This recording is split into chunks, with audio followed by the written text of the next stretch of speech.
హరే కృష్ణ. దూరదర్శన్ ప్రేక్షకులందరికీ శ్రీ జగన్నాథ స్వామి రథయాత్ర ముందస్తు శుభాకాంక్షలు. నిన్నటి క్లాసులో మనము ఏ విధంగా విద్యాపతి ఆ నీలమాధవుడు ఉండే ప్రదేశాన్ని కనుగొంటాడు, ఆ విషయాన్ని ఇంద్రదుమ్న మహారాజుకి చేరవేస్తాడు. అక్కడ వరకు చర్చించుకున్నాము. సో ఎప్పుడైతే ఇంద్రదుమ్న మహారాజుకి ఈ విషయం తెలుస్తుందో వెంటనే అతడు అమిత ఆనందాన్ని పొందుతాడు. వెంటనే తన రాజ్యంలో అందరికీ చెప్తారు, మీరందరూ రావచ్చు నాతో పాటు, ఎవరైతే నా వెనక రావాలనుకుంటున్నారో అందరూ రండి, మనందరం కూడా ఆ నీలమాధవుడు దర్శనం చేసుకుందాము, మనందరం కూడా వైకుంఠానికి చేరుకుందాము అని చెప్పి. చూడండి, అతడు స్వయంగా రాజు, అతనికి లేని సంపద లేదు, అయినా సరే అతడు దాని వెనకాతలు వెంపర్లాడటం లేదు. అతడేంటి భగవత్ ప్రాప్తి పొందాలని చెప్పి తప్పిస్తూ ఉంటాడు. తన రాజ్యంలో అందరికీ కూడా అవకాశాన్ని ఇస్తాడు. అండ్ ఆ రాజ్యంలో అందరూ కూడా రాజా మేము కూడా మీతో పాటు వస్తాము అని చెప్పి అందరూ కూడా రాజు వెంటే నడుస్తారనమాట. ఈ విధంగా అందరూ కూడా ఎడ్ల బండల్లో వివిధ వాహనాల్లో కొన్ని రోజుల తరబడి ప్రయాణించి చివరికి మహానది చేరుకుంటారనమాట. మహానది చేరుకొని ఆ నది దాటిన తర్వాత ఆ రాజుగారు కూడా ఎప్పుడైతే ముందు విద్యాపతి ఏ విధంగా వైకుంఠ లోకాన్ని యొక్క సిమ్టమ్స్ గమనిస్తారో రాజు కూడా ఆల్మోస్ట్ వైకుంఠ లోకంలాగా గమనిస్తారనమాట ఆ ప్రదేశాన్ని. అండ్ ఆనందపడతాడు, చివరికి నేను చేరుకున్నాను, నీలాచల ధామాన్ని చేరుకున్నాను అనుకుంటూ ఉంటాడు. అంతట్లోనే ఏమవుతుంది, అక్కడ ఆకాశవాణి వినిపిస్తుంది అనమాట. ఏమని వినిపిస్తుందంటే, ఓ రాజా, నువ్వు ఎవరి కోసమైతే వచ్చావో ఆ నీలమాధవుడు ఇప్పుడు లేడు, అదృశ్యమైపోయారు. మరియు ఆ ప్రదేశం మొత్తం కూడా అది ఆ ఇసుకలో మరియు ఆ తుఫాన్లో చల్లాచెదరైపోయింది అని చెప్పి ఆకాశవాణి చెప్తుంది. ఈ విషయం ఎప్పుడైతే దూతలు కూడా అదే విషయం ధృవీకరిస్తారు, వెంటనే ఇంద్రదుమ్న మహారాజ్ తన ప్రాణం కోల్పోయినంత బాధపడతాడు. ఎవరి కోసమైతే ఎన్నాళ్ళు వేచి ఉన్నాడో, ఎవరి దర్శనం కోసం తప్పిస్తున్నాడో ఆ భగవంతుడు అదృశ్యమైపోయారు. అంటే నేను ఏం పాపం చేస్తానో నాకు ఆ అదృష్టం దక్కలేదు, స్వామివారిని దర్శించుకున్న అదృష్టం దక్కలేదని చాలా బాధపడి తన ప్రాణాన్ని త్యాగం చేయాలని నిర్ణయించుకుంటాడు. ఆ సమయంలో విద్యాపతి రాజుని వారిస్తారు. అదే సమయం నారద మునికి అక్కడికి వస్తారన్నమాట. చెప్తారు, చూడు రాజా, నువ్వు ఒక శుద్ధ భక్తుడివి, ఖచ్చితంగా భగవంతునికి ఏదో ఒక ప్లాన్ ఉండే ఉంటుంది, కాబట్టి దయచేసి నిరుత్సాహపడవద్దు, నేను చెప్పినట్టు చేయండి, మీరు వెళ్ళండి, నీలాచల ధామానికి వెళ్ళండి, పురుషోత్తమ క్షేత్రానికి వెళ్ళండి, అక్కడికి వెళ్ళి మీరు నరసింహస్వామి మందిరం ఉంటుంది అక్కడికి వెళ్ళి మీరు తపస్సు చేయండి, యజ్ఞం చేయండి అని చెప్తారనమాట. రాజు నారదముని చెప్పిన మాటలను విని అతడు ఆ నిరుత్సాహాన్ని దిగమింగుకొని ముందుకు పయనిస్తాడనమాట. అలా కొన్ని రోజులు పయనించిన తర్వాత చివరికి ఆ ప్రదేశాన్ని చేరుకుంటారు. ఆ ప్రదేశం ఏమిటి, ఈరోజు గుండిచా మందిరం, జగన్నాథ్పురిలో మనం గుండిచా మందిరం చూస్తాము కదా, అదే ప్రదేశం. అక్కడ నరసింహస్వామి మందిరం ఉంటుందన్నమాట. సో ఆ మందిరంలో రాజు వచ్చి నరసింహస్వామిని వేడుకొని నరసింహస్వామివారి విగ్రహాన్ని ప్రతిష్టాపించి అక్కడ అతడు యజ్ఞం చేయడం ప్రారంభిస్తారనమాట నారదముని సూచన ప్రకారంగా. అలా యజ్ఞం చేయడం ప్రారంభిస్తారు. అక్కడ అందరు సామంతరాజులు వస్తారు, ప్రతి ఒక్కరు కూడా. ఎందుకంటే ఇంద్రదుమ్నుడు చక్రవర్తి సామ్రాట్, అక్కడ సామంతరాజులు అందరూ వస్తారు. ఇంద్రదుమ్నుడితో పాటు వచ్చిన ప్రజలందరికీ కూడా వారు అన్ని వసతులు ఏర్పాటు చేస్తారు. మరి ప్రతిరోజు కొన్ని వేల లక్షల గోవులని రాజు బ్రాహ్మణుడు దానం చేసేవారు అనమాట. యజ్ఞం చేసేవారు, దానాలు చేసేవారు, రైట్. ఈ విధంగా కొన్ని రోజుల పాటు యజ్ఞం చేస్తారు. ఆ గోవులు అన్నీ ఒక ప్రదేశంలో కడతారు. ఆ ప్రదేశమే గుంతలా ఏర్పడి ఈరోజు ఇంద్రదుమ్న సరోవర్ కింద పేరు చెందింది. మీలో ఎవరైనా జగన్నాథ్పురి వెళ్ళినట్లయితే ఖచ్చితంగా మీరు అక్కడ చూడొచ్చు, ఇంద్రదుమ్న సరోవరం ఉండి చాలా పెద్ద సరస్సు ఉంటుందన్నమాట. ఆ సరస్సు ఎలా ఏర్పడింది అంటే, ఇంద్రదుమ్న మహారాజు ఇచ్చిన దానంలో ఇచ్చిన గోవులు, ఆ గోవులు అన్నింటి వాళ్ళ యొక్క కాళ్ళతో తవ్వి ఆ సరోవర్ చేశాయని చెప్పి చరిత్ర చెప్తుంది. సో ఈ విధంగా ఇంద్రదుమ్న మహారాజు నరసింహయజ్ఞం చేసిన తర్వాత స్వయంగా నరసింహస్వామి ప్రత్యక్షమై ఇంద్రదుమ్నుడికి చెప్తారనమాట, రైట్. ఏమని చెప్తారు అంటే, రాజా, మీరు మీ యొక్క సంకల్పము, ఆ సంకల్పం చాలా గొప్పది, అందుకనే స్వయంగా భగవంతుడు నీలమాధవుడు నీ చేత సేవలు తీసుకోవాలని కోరుకున్నాడు. అండ్ ఏ విధంగా సేవ తీసుకుంటాడు, దారు బ్రహ్మ రూపంలో సేవ తీసుకుంటాడు. దారు బ్రహ్మ అంటే ఏంటి, భగవంతుడే కానీ కొయ్య రూపం అనమాట, అంటే వుడ్, లాగ్ ఆఫ్ వుడ్, చెక్క. సో కొయ్య రూపంలో భగవంతుడు, దాన్ని దారు బ్రహ్మ అంటారు. కాబట్టి రాజా, మీరు దయచేసి వెళ్ళండి, సముద్ర దేవతకి వెళ్ళండి, అక్కడ భగవంతుడే స్వయంగా కొయ్య రూపంలో వస్తారు, మీరు దాన్ని తీసుకొచ్చి దాన్ని విగ్రహం చేయండి అని చెప్పి భగవంతుడు చెప్తారనమాట. వెంటనే ఇంద్రద్యుమ్న మహారాజు చాలా ఆనందపడతారనమాట. ఆనందంలో పరిగెట్టుకుంటూ వాళ్ళందరూ కూడా వెళ్తారు. ఆ సముద్రానికి వెళ్ళగానే అనుకున్నట్టుగానే ఏమవుతుంది, అక్కడ ఒక పెద్ద లాగ్ ఆఫ్ వుడ్ కొయ్య ఆ సముద్ర తీరానికి చేరుకుంటుందన్నమాట. వెంటనే రాజు పెద్ద పెద్ద ఆ ఏనుగులు రప్పిస్తాడు, మరియు చాలా శక్తివంతమైన మనుషులు రప్పిస్తాడనమాట. దాన్ని తీసుకొచ్చి దాన్ని మరి చెక్కాలి కదా అని చెప్పి. కానీ ఎన్ని ఏనుగులు ప్రయత్నించినా సరే ఆ యొక్క చెక్క రాదు. ఎంత ఏనుగులు కాదు, చాలా బలవంతమైన మనుషులు ఎవరు ప్రయత్నిస్తున్నా సరే దాన్ని బయటికి రాదనమాట. మళ్ళీ ఇంద్రద్యుమ్నుడు నిరుత్సాహపడతాడు. అంటే ఎందుకు భగవంతుడు నన్ను పరీక్షిస్తున్నాడు అని చెప్పి. ఎందుకంటే మామూలుగా ఫర్ ఎగ్జాంపుల్ ఒక చెక్క ఎంత పెద్దదైనా కానీ ఏనుగులు లాగినా సరే రానంతటి బరువైతే ఉండవు. కానీ రావట్లేదు అంటే ఏంటి, దాని వెనకాల ఏదో కారణం ఉంది. సో ఇంద్రద్యుమ్నుడికి అర్థం కాదు ఎందుకు అలా అవుతుంది అని చెప్పి. తర్వాత మళ్ళీ నారదుడు అంటారనమాట. ఏమంటారంటే, చూడు రాజా, ఈ ప్రదేశం ఎవరిది? సవరాస్ వాళ్ళది. అండ్ వారి యొక్క లీడర్ ఎవరు? విశ్వవసు. కాబట్టి ఇది అతని ప్రదేశము. అతడు నీలమాధవుడు అతని సేవ తీసుకునేవాడు. ఇప్పుడు అదే నీలమాధవుడు అదృశ్యమై జగన్నాథుడి కింద రాబోతున్నాడు. కాబట్టి విశ్వవసు లేకుండా అతను ఎలా వస్తాడు అని చెప్పి. వెంటనే రాజుకి అర్థమవుతుంది, అవును కదని చెప్పి వెంటనే విద్యాపతి వెళ్ళి విశ్వవసు వెతుకుతాడనమాట. కానీ ఎప్పుడైతే నీలమాధవుడు అదృశ్యమైపోయాడో ఆ రోజు నుంచి విశ్వవసు ఎవరికి కనిపించకుండా పోతాడు. అతడు కూడా భగవంతుడు అదృశ్యమైన బాధలో ఎక్కడో మూలన ఉంటాడనమాట. భోజనం సంపూర్ణంగా మానేసి అతని కుమార్తె లలిత ఇద్దరు కూడా చిక్కి శల్యమైపోతారనమాట. ఎంత పిలుస్తున్నా సరే అతను పలకరు. కానీ అప్పుడు చెప్తారు, మీ నీలమాధవుడు మళ్ళీ వచ్చాడు అని చెప్తారనమాట. గట్టిగా అరుస్తారు, దండోర వేస్తారు. ఎప్పుడైతే నా నీలమాధవుడు మళ్ళీ వచ్చాడని అతని మాట వింటారో వెంటనే అతను లేచి నిలబడి పరిగెట్టుకుంటూ ఆ ప్రదేశానికి వస్తారనమాట. ఏది నా నీలమాధవుడు ఎక్కడున్నాడు అని చెప్పి. అంతటి ప్రేమ.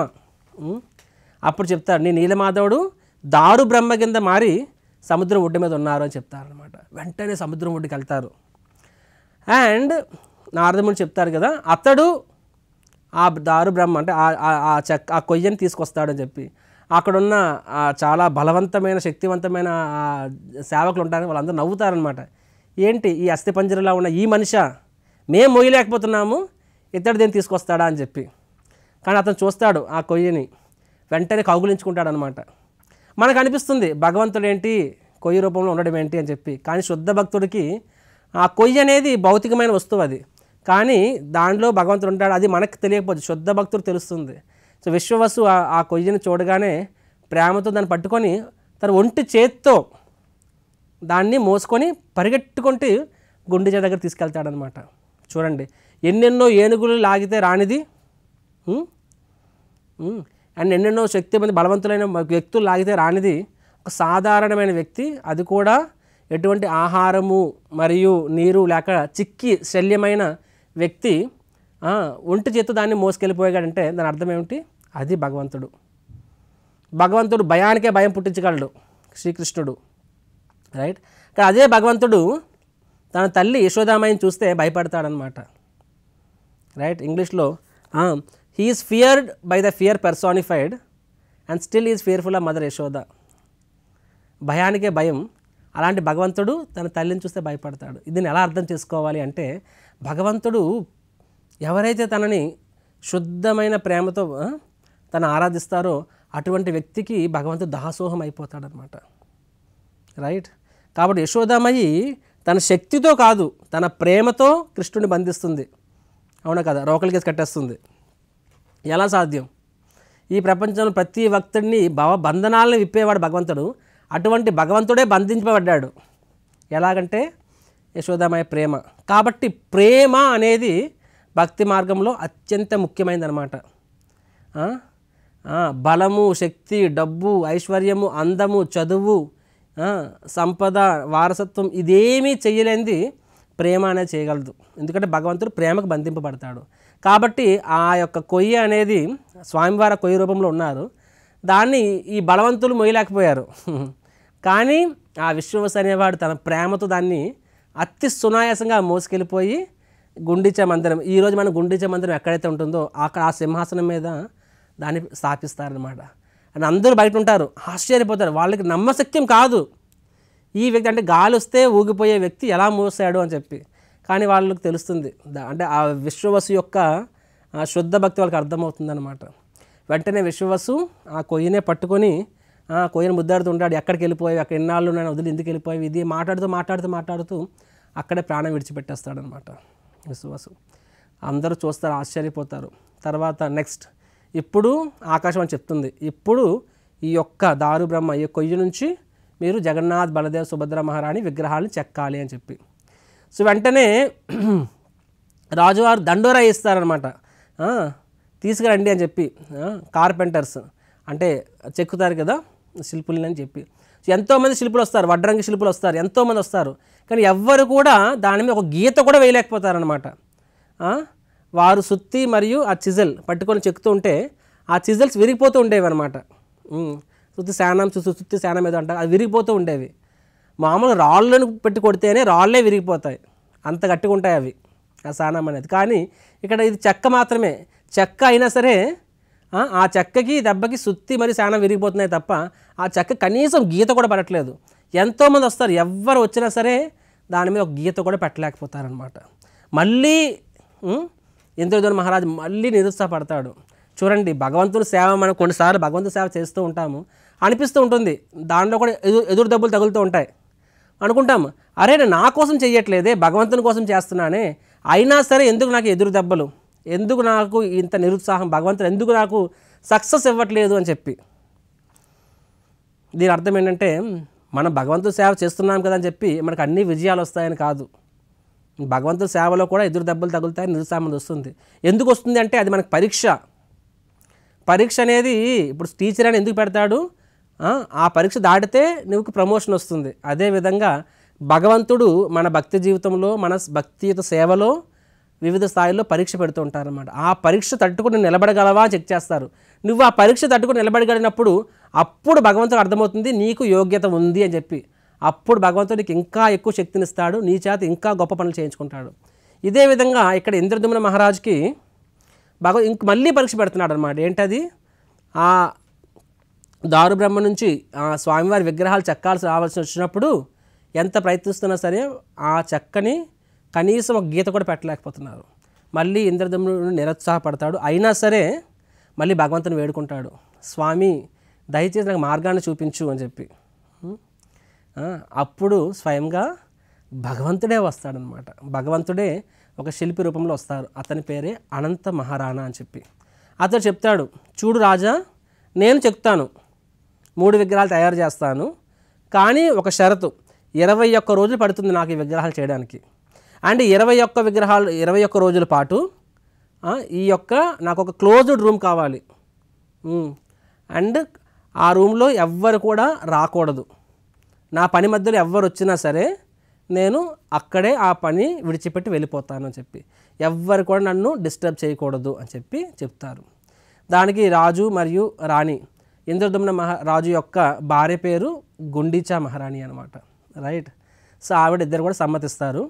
వెంటనే ఆ స్థాపతి అతనికి ఒక ప్రత్యేకమైన గది ఇస్తారనమాట.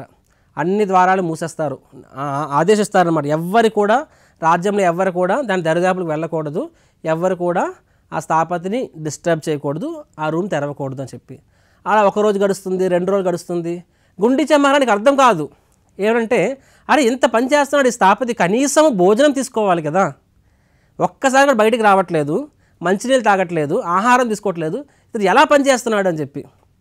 అయినా సరే అలా ఆశ్చర్యపడతారు. కానీ నడుస్తుంటుంది పని, 1 రోజు, 2 రోజులు, 3 రోజులు, 4 రోజులు, 5, 6 అండ్ సౌండ్లు వస్తూ ఉంటాయి. వాళ్ళకి అర్థమవుతుంది పని అయితే అవుతుంది అని చెప్పి. అలాగే 12 రోజులు అవుతూ ఉంటుంది. 13వ రోజు నుంచి శబ్దాలు వినిపించవు. వెంటనే రాణివారు ఆశ్చర్యపోతూ ఉంటారు. రాజుకు చెప్తారు, స్వామి నాకు భయమేస్తుంది, 12 రోజుల నుంచి అతను ఆహారం తీసుకోవాలి, మంచినీళ్ళు తీసుకోవాలి, ఎలా పనిచేస్తాడు, అతనికి ఏమైనా అయిందేమో, అతను చనిపోయాడేమో, దయచేసి ఒక్కసారి తలుపు తెరవండి అని చెప్పి. రాజుగారు వద్దు అంటారనమాట. స్థాపతికి స్వయంగా చెప్పారు ఎవ్వరు కూడా డిస్టర్బ్ చేయకూడదని, కానీ అలా మనం చేస్తే అపరాధం అవ్వచ్చు, వద్దు అని చెప్పి. కానీ దానికి గుండిచా మహారాణి ఏమంటారంటే, చూడండి స్వామి, అతను ఒక బ్రాహ్మణుడు, మనకి బ్రహ్మహత్య పాపం తగులుతుంది అతనికి ఏమైనా అయితే, కాబట్టి దయచేసి ఒక తలుపు తెరండి, అతని ఆరోగ్యం ఎలా ఉందో మనం చూడాలి, అతనికి కష్టం వచ్చిందేమో మనం అతను ఆదుకోవాలి అని చెప్పి. సో మహారాణి వారు అలా చెప్పినప్పటికీ ఇంద్రద్యుమ్న మహారాజ్ 13వ రోజు తలుపు తెరుస్తారనమాట. ఎప్పుడైతే తలుపు తెరుస్తారో ఏమవుతుంది, వెంటనే ఆ స్థాపతి చూస్తారు, చూసి అప్పటికప్పుడు అదృశ్యమైపోతారనమాట. స్థాపతి అదృశ్యమైపోతారు. అండ్ విగ్రహాలు ఎలా ఉంటాయి, సగం అసంపూర్ణ విగ్రహాలుగా చెక్కబడి ఉంటాయి అన్నమాట. అంటే 3 విగ్రహాలు ఉంటాయి, అసంపూర్ణంగా ఉంటాయి. అంటే ఆ విగ్రహాల యొక్క ఇంద్రియాలు, చేతులు, కాళ్ళు అవి ఇంకా చెక్కబడి ఉండవు అన్నమాట, సగం అసంపూర్ణంగా ఉంటాయి. అండ్ ఆ స్థాపతి ఏమో అదృశ్యమైపోయాడు. వెంటనే రాజుగారు బాధపడతారనమాట. ఇప్పుడు ఎలాగా, విగ్రహాలు సంపూర్ణం కాలేదు, సగం సగం ఉండిపోయాయి, ఆ స్థాపతి ఏమో వెళ్ళిపోయాడు, ఇంక ఎవరు దీన్ని పూర్తి చేస్తారనే ప్రసక్తే లేదు. ఎందుకంటే ఎంతోమంది వచ్చారు, ఎంతోమంది ప్రయత్నించారు, కానీ ఎవ్వరు కూడా చేయలేకపోయారు అని చెప్పి.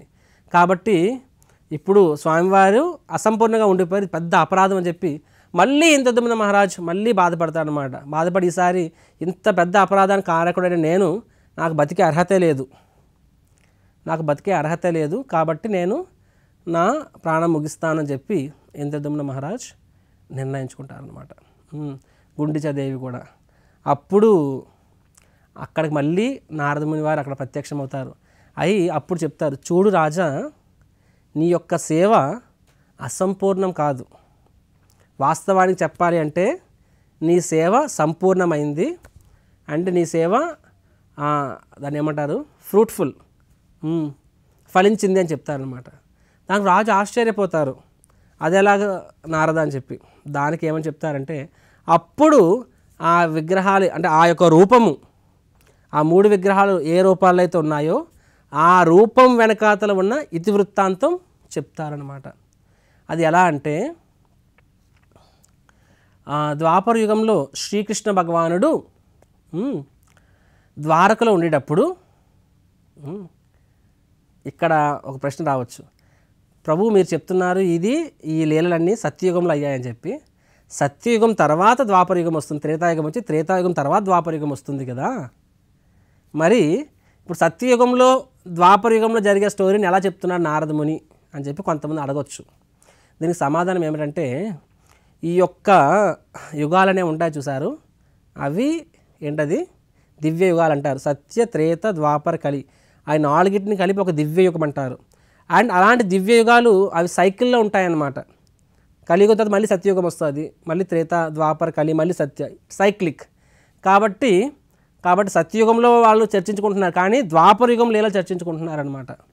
సో నారదముని ద్వాపరయుగం లీలలు చెప్తారనమాట. ఏమంటారంటే, శ్రీకృష్ణ భగవానుడు ద్వారకలో ఉన్నప్పుడు 16,000 మంది స్త్రీలు భార్యలు అతనికి. అయినా సరే ప్రతిరోజు రాత్రి పడుకునేటప్పుడు అతడు ఎవరిని కలవరించి ఉండేవాడు, గోపికా స్త్రీని కలవరిస్తూ ఉండేవాడు, మరియు రాధారాణి కలవరిస్తూ ఉండేవాడు అనమాట. వాళ్ళకి ఆశ్చర్యం వేసేది, ఒక రకంగా బాధ కూడా వేసేది అనమాట. ఏ భార్యకైనా సరే తన భర్త పక్కన ఉన్నప్పుడు వేరే స్త్రీ గురించి మాట్లాడితేనే ఇష్టపడరు. అలాంటిది నిద్రపోతున్నప్పుడు వేరే స్త్రీని కలవరిస్తూ ఉంటే ఏ భార్యకి మాత్రం రుచిస్తుంది చెప్పండి. సో భార్యలు అంతా అనుకుంటారు, నేను ఏం లోపం చేస్తున్నాను నా భర్తకి, కృష్ణుడికి, మేము అన్ని సకల సదుపాయాలు చేస్తున్నాం, కృష్ణుడిని ఎంత ప్రేమిస్తున్నాము, ఆరాధిస్తున్నాము, అయినా సరే భగవంతుడు ఎందుకు వేరే స్త్రీని ఎందుకు కలవరిస్తున్నారు, ఏంటి ఆ వ్రజగోపికల యొక్క అంత విశిష్టత ఏమిటి? ఎందుకంటే కృష్ణుడు 120 సంవత్సరాల పాటు ఈ లోకంలో లీలలు చేశారు. అందులో బృందావనంలో కేవలం 10 సంవత్సరాలు మాత్రమే ఉన్నారు. Out of 120 10 years, first 10 years and first 10 ఏళ్ళు అంటే చాలా చిన్నప్పుడు అనమాట. తర్వాత 5-6 సంవత్సరాలు మథురలో ఉన్నారు. ఆ తర్వాత మొత్తం ద్వారక, రైట్, అంటే 100 ఇయర్స్ కృష్ణుడు ద్వారకలో ఉన్నారు చెప్పాలి అంటే ప్లస్. అలాంటిది కృష్ణుడు తన బాల్యంలో ఫస్ట్ 10 ఇయర్స్ దాని గురించి ఇప్పటికీ ఎందుకు కలవరిస్తున్నారు, మా సేవ ఏమైనా లోపం ఉందని చెప్పి. ఒకసారి పాపం వాళ్ళ బాధను ఆపుకోలేక అందరూ పట్టపురాణులు ఒక దగ్గర సమావేశం అవుతారనమాట. సమావేశమయ్యి ఇలా చెప్పుకుంటారు, తమ బాధను చెప్పుకుంటారు. అప్పుడు మిగతా రాణులు కూడా చెప్తారు, అవునా నాకు ఇంకా నా ఇంట్లోనే ఇలా అవుతుందేమో అనుకున్న ఎందుకంటే కృష్ణుడు ఒకేసారి 16,000 కింద విస్తరించి ప్రతి ఒక్క రాణితో కూడా ఏకాంతం కాడం గడిపేవారనమాట. భగవంతునికే సాధ్యమవుతుంది, మనకు సాధ్యం కాదు. సో ప్రతి రాణి కూడా చెప్తారు, మా ఇంట్లో కూడా ఇదే జరుగుతుంది, మా ఇంట్లో ఇదే జరుగుతుందని చెప్పి. అందరూ అనుకుంటారు, నిర్ణయించుకుంటారు అసలు బృందావనంలో ఏం జరిగింది, బృందావనంలో గోపికా స్త్రీల యొక్క విశిష్టత ఏంటి, రాధారాణి విశిష్టత ఏంటి మనం తెలుసుకోవాలి. కానీ ఎవరు చెప్తారు, ఎవరు చూశారు బృందావన లీలలు? ఇద్దరే చూశారు. ఒకరు బలరాముడు, ఒకరు రోహిణీమాత. రోహిణీమాత అంటే బలరాముడి యొక్క తల్లి. ఎందుకంటే బలరాముడి తల్లి నందమహారాజ్ మరియు యశోదతో పాటే ఉండేవారు అనమాట. కాబట్టి వీళ్ళిద్దరు మాత్రమే చెప్పగలరు. ఇందులో బలరాముడిని అడిగే ప్రసక్తి లేదు. స్వయానా బావగారు మరియు బలరాముడు లీలలో బాగా కొంచెం కోపిష్టిగా ఉంటారనమాట. కృష్ణుడు శాంతంగా ఉంటారు, బలరాముడు కొంచెం కోపంగా ఉంటారు. కాబట్టి బలరాముడిని అడిగి బృందావనంలో ఏం జరిగింది బావగారు అని అడిగే ప్రసక్తి లేదు. కాబట్టి వాళ్ళందరూ కూడా రోహిణీమాతను ఆశ్రయిస్తారు. దయచేసి చెప్పండి, అసలు ఆ బృందావనంలో ఏం జరిగింది, గోపికా స్త్రీలకు విశిష్టత ఏంటి, ఎందుకు మా కృష్ణుడు ఇన్ని సంవత్సరాల నుంచి మాతో పాటు ఉంటున్నారు, కానీ ఎప్పుడో కొన్నాళ్ళ పాటు జరిగిన దాన్నే ఎందుకు ఇప్పటికీ అతను గుర్తు చేసుకుంటున్నారు, మాకు చెప్పండి అని చెప్పి వాళ్ళందరూ కూడా రోహిణీమాతను అడుగుతారు. దానికి రోహిణీమాత ఏమంటారంటే, నేను చెప్తాను కానీ ఇప్పుడు కాదు, శ్రీకృష్ణుడు బలరాముడు ద్వారకలో లేని రోజు అని చెప్తాను. ఎందుకంటే వాళ్ళు కానీ ఆ లీలలు విన్నారు అంటే వాళ్ళకి మళ్ళీ గతం జ్ఞాపకం వస్తుంది, తమను తాము మర్చిపోతారు, తిరిగి మళ్ళీ శాశ్వతంగా బృందావనం వెళ్ళిపోయే అవకాశం ఉంది. కాబట్టి అది డేంజరస్. అప్పుడంటారు సరే సరే వాళ్ళిద్దరూ ఊర్లో లేని రోజు నాడు చెప్దామని చెప్పి. సో ఆ విధంగా ఒకసారి ఏదో పని మీద, రాజకార్యం మీద కృష్ణుడు బలరాముడు 2 రథాల మీదుగా ద్వారకా నుంచి వేరే ఊరు పయనం అవుతారు. అలా అయినప్పుడు వీళ్ళందరూ కూడా రాజ్యం ద్వారకా బయటన ఉన్న ఒక పెద్ద మహల్లో సమావేశం అవుతారనమాట. అందరూ సమావేశమై చర్చించుకోవడం మొదలెడతారు. అప్పుడు సుభద్ర అంటుంది, రోహిణి అంటుంది, సరే కృష్ణ బలరాములు లేరు ఓకే, కానీ వాళ్ళు ఒకవేళ వచ్చేస్తే మన డిస్కషన్ మధ్యలోనే వచ్చేస్తే అప్పుడు పరిస్థితి ఏంటి? కాబట్టి ద్వారపాలకులను పెట్టాలి డోర్ బయటనని చెప్పి. కానీ కృష్ణుడు బలరాముడు నిజంగా వస్తే వాళ్ళని అడ్డుకునే శక్తి ఏ ద్వారపాలకులకు ఉంటుంది? సాధ్యం కాదు. కాబట్టి వాళ్ళిద్దరిని అడ్డుకునే శక్తి ఒకరికే ఉంటుంది, సుభద్రామయ్య. కృష్ణుడి బలరాముడి వల్లి వారి యొక్క ప్రియమైన చెల్లెలు. కాబట్టి సుభద్ర అంటారు, చూడు సుభద్ర, నువ్వు ద్వారం బయట ఉండాలి, ఎవ్వరు వచ్చినా సరే లోపలికి రానివ్వద్దు, ముఖ్యంగా కృష్ణ బలరాములు వస్తే నాకు ముందే చెప్పండి, వాళ్ళని రానివ్వద్దు లోపలికి అని చెప్పి. దానికి సుభద్రమే సరే అంటుంది. సుభద్రమే ద్వారం బయట కాపలా కాస్తుంది అని అందరు రాను లోపల ఉంటారు. అండ్ రోహిణీమాత బృందావన లీలలు చెప్పడం ప్రారంభిస్తారు. చూడండి, బృందావన లీలలు ఎంత మధురమైన లీలలు అంటే, భాగవతాన్ని మనం చూసినట్లయితే శ్రీకృష్ణుడు 120 సంవత్సరాలు ఆ లీలలు మొత్తము భాగవతం 10వ స్కందము మరియు 11వ స్కందంలో కొంత భాగం ఉంటుంది. సో 120 ఇయర్స్లో 10 ఇయర్స్ 10 సంవత్సరాలు మాత్రమే బృందావనంలో ఉన్నారు భగవంతుడు. ఆ లెక్క ప్రకారంగా భాగవతంలో ఎన్ని అధ్యాయాలు కేటాయించాలి సుఖదేవ గోస్వామి? 100 అధ్యాయాల్లో చెప్పాడు సుఖదేవ గోస్వామి. అంటే 100 అధ్యాయాల్లో 120 సంవత్సరాలు చెప్పినట్లయితే అందులో 10 సంవత్సరాలు ఎన్ని చెప్పాలి? 10 అధ్యాయాలు చెప్పాలి. కానీ సుఖదేవ గోస్వామి 40 అధ్యాయాలు బృందావన లీలలు కేటాయిస్తారు. దీన్ని బట్టి మనకి ఏమర్థమవుతుంది చూడండి, కృష్ణుడి యొక్క బృందావన లీలలు అత్యంత అద్భుతమైనవి, అత్యంత రమణీయమైనవి అన్నమాట. సో ఎనీహౌ రోహిణిమాత చెప్పుకుంటూ వెళ్ళిపోతున్నారు. అండ్ ఆ ద్వారకాపురి రాణులకి అది వింటూ ఉంటే వాళ్ళు సంభ్రమాశ్చర్యాలు లోనైపోతుంటారనమాట. ఎంత గొప్ప లీలలు జరిగాయా, అండ్ వ్రజవాసీస్ మరి ముఖ్యంగా వ్రజగోపికలు ఎంతగా కృష్ణుని ప్రేమించారని చెప్పి వాళ్ళు తన్మయత్వం వెళ్ళిపోతూ ఉంటారు. అలా అవుతూ ఉంటుంది. అండ్ అక్కడ కృష్ణుడు బలరాముడు ఉన్నారు చూశారు, వాళ్ళు వేరే ఊరు వెళ్తున్నారు రథం మీద. కానీ ఏ విధంగా ఒక జింకకి ఒక పాముకి నాదస్వరం ఊదితే ఆ పాము మైమర్చిపోతుంది, తను మయం పిచ్చిదైపోతుంది అనమాట. అదేవిధంగా ఏ విధంగా ఒక హంటర్ ఒక పర్టికులర్ సౌండ్ చేస్తాడు, జింక మైమర్చిపోయి ఆ హంటర్ దగ్గరకు వచ్చేస్తుంది, ఆ వేటగాడి దగ్గరకు వచ్చేస్తుంది, తాను నియంత్రించుకోలేకపోతుంది అనమాట. అదేవిధంగా కృష్ణుడికి కూడా ఎక్కడైతే కృష్ణ కథ జరుగుతుందో, కృష్ణుడు ఎక్కడున్నా సరే తనను తాను నియంత్రించుకోలేడు, తిరిగి అక్కడికి వచ్చేస్తాడు ఎక్కడైతే కృష్ణ కథ జరుగుతుందో. కాబట్టి ఎక్కడైతే కృష్ణ కథ నడుస్తూ ఉంటుందో అక్కడ భగవంతుడు ఆటోమేటిక్ ఉంటాడనమాట.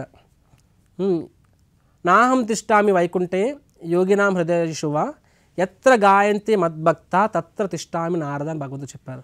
కాబట్టి కృష్ణుడు బలరాముడు ముందుకెళ్తున్న రథం మీద, అక్కడ వాళ్ళకి వినిపిస్తుంది, భగవంతుడు పరమాత్మ కదా, తెలుసు ఎక్కడేమవుతుంది అన్నది. సో అక్కడ తన కథ వినిపిస్తుంది, వెంటనే అతను రథాన్ని వెనక్కి మళ్ళించేస్తారనమాట. ఆపుకోలేకపోతారు, తమను తాము నియంత్రించుకోలేక అక్కడ చేరుకుంటారు. సో చేరుకుంటే అక్కడ కథ నడుస్తూ ఉంటుంది. అండ్ సుభద్రామి అనుకుంటుంది, నేను కూడా వింటాను, అసలు ఏంటి వృందావన కథ నాకు తెలియాలని చెప్పి. సో ఆవిడ ద్వారం బయట నుంచే వింటుంది.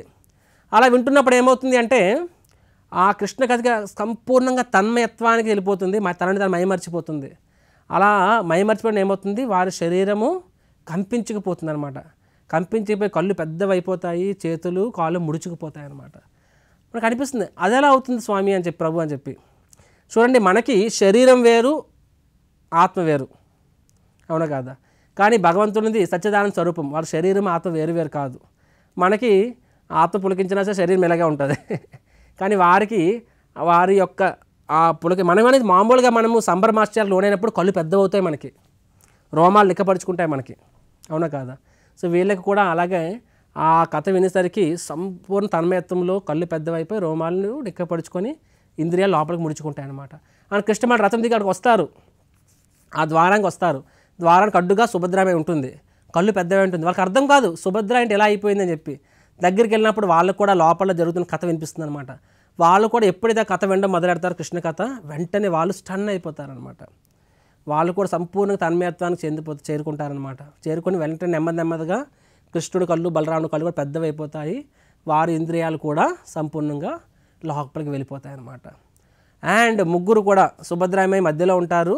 సుభద్రామయ్యకి ఎడం వైపు కృష్ణుడు ఉంటారు, కుడివైపు బలరాముడు ఉంటారు అన్నమాట. ముగ్గురు కూడా సంపూర్ణంగా స్టన్ రూపంలో ఉంటారు. అండ్ అది ఆ యొక్క దివ్య మంగళ రూపాన్ని అప్పుడే నారదముని కింద స్పేస్ మ్యాన్ ఆకాశంలో పరిభ్రమిస్తూ ఉంటారు, అతను చూస్తారన్నమాట.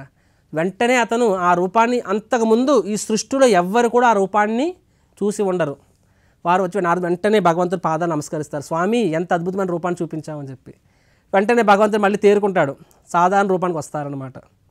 వచ్చిన తర్వాత నారదుని అంటారు, దయచేసి ఈ రూపాన్ని అందరికీ చూపించండి, ఈ రూపము ఎవరు చూసలేరు అంటే దానికి భగవంతుడు చెప్తారనమాట. ఏమంటారంటే, చూడు నారద, నువ్వు చూసిన ఈ రూపాన్ని నేను కలియుగంలో, నేను తర్వాత రాబోయే తర కలియుగం వాళ్ళకి నేను దర్శనాన్ని ఇస్తాను. ఎందుకంటే ఈ నా రూపము అత్యంత ప్రత్యేకమైన రూపము, భగవంతుడే దయామయుడు అంటే అటువంటి భగవంతుడు అత్యంత ఆనంద స్థితిలో ఉన్నది జగన్నాథ స్వామి అనమాట. కాబట్టి నేను కలియుగంలో వచ్చినప్పుడు అప్పుడు వారికి ఈ రూపాన్ని నేను దర్శనం కావిస్తాను అని చెప్పి, ఎందుకంటే వాళ్ళు పతితులు కాబట్టి వాళ్ళని ఉద్ధరించడం కోసం నేను ఈ అమితానందమైన రూపం, ఆ రూపంలో వస్తానని చెప్పి, ఆ రూపమే జగన్నాథ స్వామి.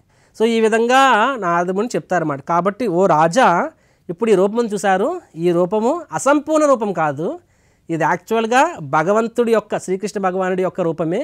అతడు అమితానందానికి లోనైనప్పుడు తన బాడీలో, తన శరీరంలో కలిగిన పరివర్తన ఈ రూపం. కాబట్టి భగవంతుడు ముందే ఎప్పుడో చెప్పారు, నేను ఈ రూపంలో వస్తానని, ఇప్పుడు నీ ద్వారా భగవంతుడు ఈ రూపంలో వచ్చారు అని చెప్తారనమాట.